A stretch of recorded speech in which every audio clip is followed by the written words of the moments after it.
O furacão Milton perdeu força depressa. Em menos de 12 horas, passou de categoria máxima, que é a 5, no Golfo do México, para mais baixa, a 1, ao atravessar a Flórida. A perda de intensidade já era esperada, inclusive a gente citou isso ontem aqui no Conexão.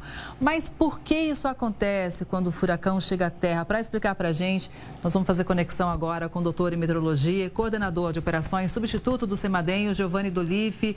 Giovanni, boa tarde para você, seja sempre muito bem-vindo. Agora há pouco eu já tinha te citado aqui, viu? Porque o Daniel, que mora lá na Flórida, falou, olha, a gente teve muita sorte porque algo pior poderia ter acontecido. A gente está aqui, apesar do prejuízo, um pouco mais aliviado. A gente não sabe por que isso aconteceu.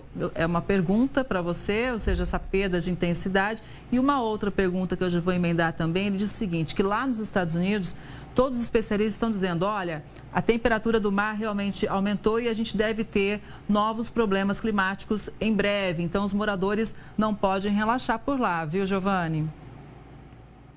Oi, Kelly. Boa tarde para você, boa tarde para todo mundo que está assistindo a gente. Obrigado pelo convite mais uma vez, é sempre um prazer estar aqui conversando com você. Vamos falar do Milton, né? Por que ele perdeu a intensidade chegando ali na Flórida? Bom, primeiro porque o combustível do furacão é a água quente que tem por baixo. A gente pode até fazer uma analogia. Quando você pega uma panela com água e coloca no fogão, para fazer essa água borbulhar, ferver, você precisa ligar o fogo embaixo. Se o fogo do fogão estiver muito baixo, a água não vai borbulhar, né? Então, o tamanho das borbulhas, a intensidade delas depende da intensidade do calor por baixo. O furacão é a mesma coisa. E o processo na atmosfera que gera as tempestades dentro do furacão tem o mesmo nome que o processo que acontece na água fervendo da panela, que é a convecção. Então, quando ele sai de cima da água quente e entra no continente, pronto. É como se você desligasse o fogo do fogão e aí as tempestades começam a perder intensidade, ele começa a desorganizar. O outro motivo é que, sobre a Terra, os ventos eles encontram resistência, né? Tem o atrito com as árvores, com os prédios, as construções, então isso vai freando o vento, o que não acontece no mar. E o terceiro e último motivo é que ele encontrou ventos mais fortes em altitude, que quebram a estrutura dele. Então esse olho, essa imagem impressionante do olho dele, quando ele estava na categoria 5, que a gente está vendo aqui agora, ela já desapareceu mesmo antes do Milton chegar no continente, por conta de ventos fortes em altitude que quebraram essa estrutura simétrica.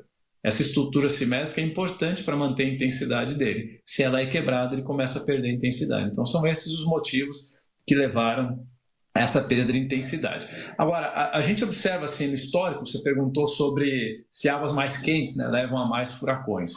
Sim, né? A gente falou que o principal combustível do furacão é a água quente, né? Então, se a gente tem mais água quente, cada vez que as condições da atmosfera permitirem a formação de um furacão, ele vai se formar e crescer e se desenvolver com maior intensidade do que seria se a água não tivesse tão quente.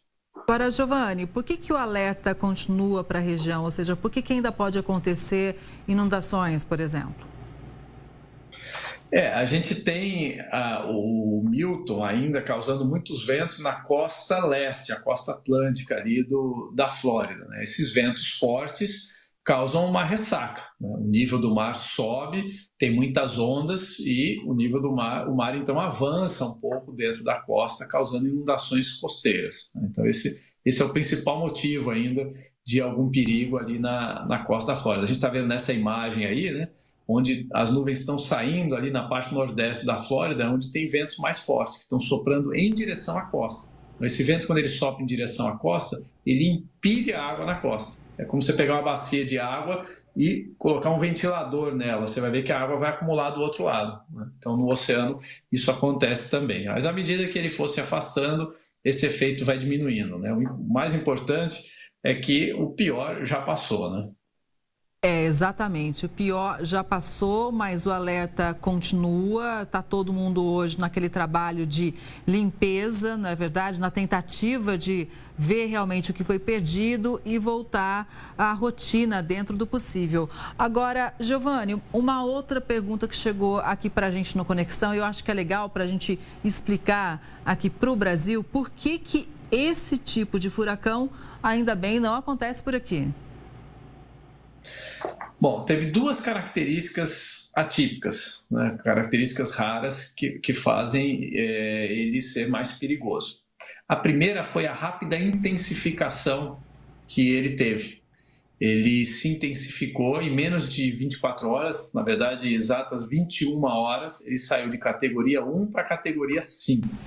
Isso é um fato raro. A gente só teve 2 furacões que se intensificaram com uma velocidade mais rápida do que ele, né? Um deles foi o Vilma, lá em 2005, o outro foi o Félix. E o outro fato é que ele se formou ali no canto oeste do Golfo do México, ali perto da Península de Yucatán, né? Ali na costa do México, e os que se formam por ali normalmente ficam naquela região, pegam os Estados Unidos, mas naquele canto do Golfo.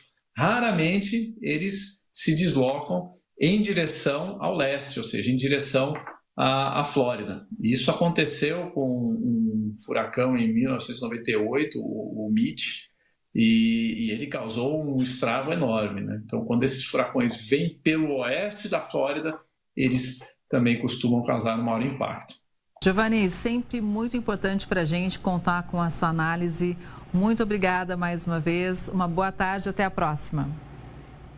Obrigado, Kelly. Boa tarde.